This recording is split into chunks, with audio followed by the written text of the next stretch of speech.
রাকিবকে বিয়ে কেন করেছো? মা বাবার পছন্দ, তাই।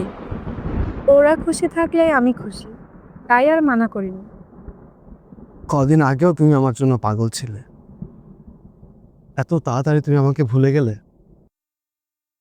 আসলে মেয়েরা না সব পারে, সব পারে। খুব সহজে তোমরা একটা মানুষকে ভুলে যেতে পারো, খুব সহজেই একটা মানুষের সাথে কাটানো স্মৃতিগুলো ভুলে যেতে পারো। কি অদ্ভুত তোমরা! যে কয়দিন আগেও আমার জন্য পাগল ছিল, সে খুব ভালোভাবেই অন্য কারোর সাথে সংসার করছে।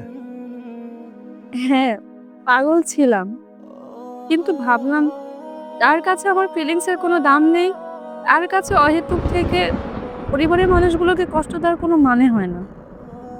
আর এত তাড়াতাড়ি ভুলে গেলাম কিভাবে?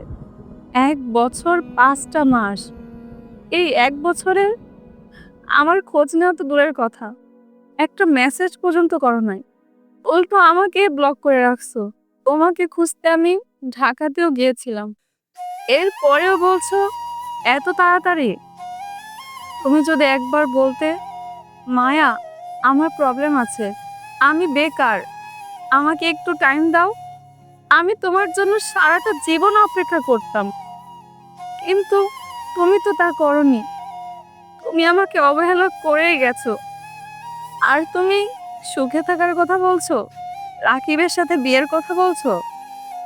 ওকে আমি ভালোবাসি কিনা জানি না, কিন্তু ভালো থাকাটা শিখে গেছি। এখন আর না কারো অবহেলায় আমার কিছু যায় আসে না। রাকিব ফোন করেছিল, আমাকে নিয়ে নাকি ঘুরতে যাবে। আমাকে এখন যেতে হবে। ও আমাদের বিষয়ে সব জানে। যাই হোক, ভালো থেকো।